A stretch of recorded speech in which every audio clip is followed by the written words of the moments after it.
Kok dijelasin, kok bisa dia pulih kembali dari keriting? Untuk mengendalikan penyakit keriting itu sahabat tani, kita itu mulai dari sistem perakarannya dulu. Nah jadinya pada mulanya kami ketemu sama Pak Rais, bahwa kami memberikan beliau itu saran untuk melakukan pengocoran di pangkal perakaran menggunakan zat aktivator tambahan dengan merek dagang yaitu Neorit, sahabat petani sekalian. Nah ini Neorit masuk, setelah itu kami anjurkan dia untuk melakukan penyempraian lagi yang dari atas dengan beberapa bahan, yaitu pertama adalah ZPT, kedua adalah pupuk cair, yang ketiga adalah asam amino. Nah sedangkan insektisidanya itu kita menggunakan insektisida untuk pengendalian hama kutu-kutuan, khususnya kutu kebul maupun tungau, sahabat petani. Nah tapi yang terpenting di situ adalah Yayasan Petani Muslim Indonesia. Assalamualaikum sahabat petani, baik yang ada dimanapun yang menyaksikan liputan kami pada kali ini.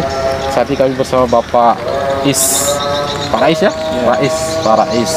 Nah di sini beliau adalah petani cabai merah besar.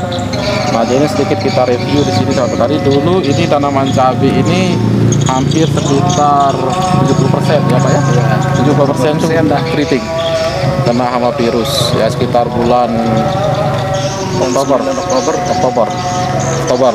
Artinya bulan Oktober yang lalu ini kena virus. Nah ini bisa kita saksikan di sini, coba diliput. Nah ini sahabat petani.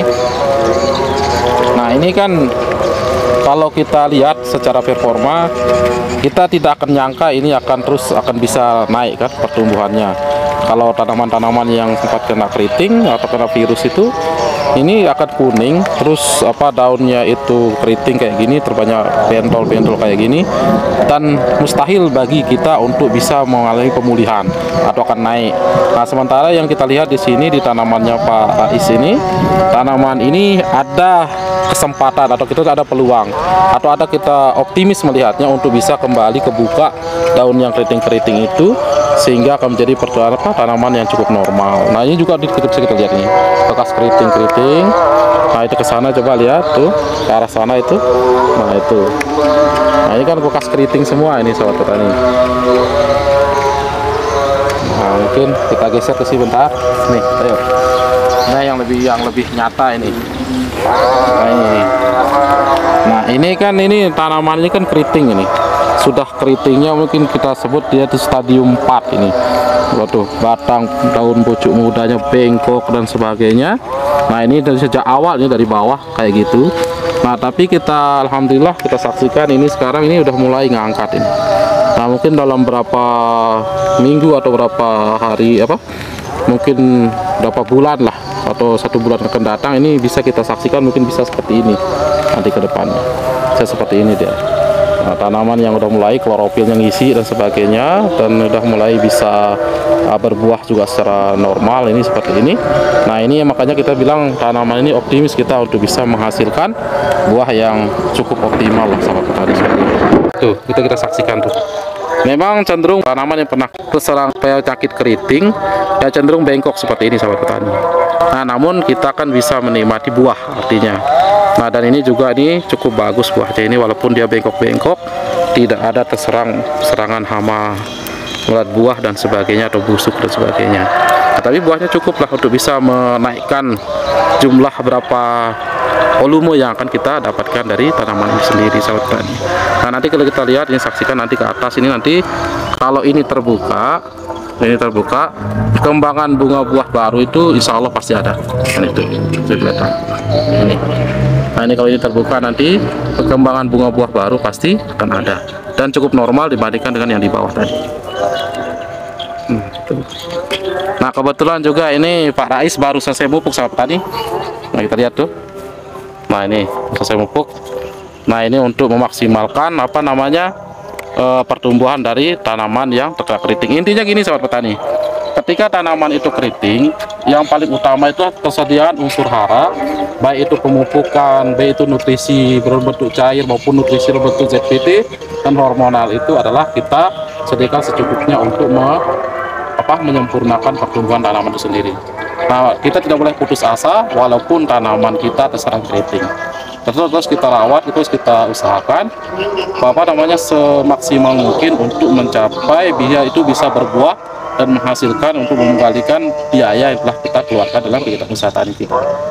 Dan satu sahabat petani sekalian, ketika tanaman serang keriting itu jangan biarkan lahan itu terlalu kering.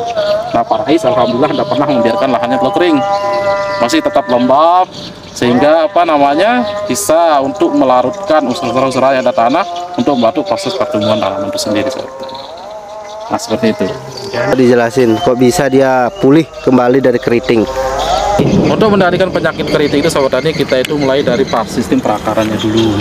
Nah, jadinya pada mulanya kami ketemu sama Pak Rais bahwa kami memberikan beliau itu saran untuk melakukan pengocoran di pangkal perakaran menggunakan zat aktivator tambahan dengan merek dagang yaitu Neorit, sahabat petani sekalian. Nah, ini Neorit masuk, setelah itu kami anjurkan dia untuk melakukan penyepraian lagi yang dari atas dengan beberapa bahan, yaitu pertama adalah ZPT, kedua adalah pupuk cair, yang ketiga adalah asam amino. Nah, sedangkan insektisidanya itu kita menggunakan insektisida untuk pengendalian hama kutu-kutuan, khususnya kutu kebul maupun tungau, sahabat petani. Nah, tapi yang terpenting di situ adalah dua produk yang paling utama yang kita kasih itu adalah zat aktivator tambahan yang kita aplikasikan lewat perakaran untuk merangsang perakaran tanaman itu sendiri, dan yang kedua itu adalah unsur hara atau nutrisi yang kita berikan lewat daun. Nah, ini yang paling penting, karena apa? Penyakit virus itu akan berdampak negatif apabila kita tidak merangsang pertumbuhan tunas baru dan pertumbuhan serabut perakaran yang bagus. Nah, oleh karena itu baru kita mengasih dia untuk pupuk-pupuk untuk memaksimalkan pertumbuhan tanaman itu sendiri. Nah, ini adalah pertumbuhan yang cukup normal.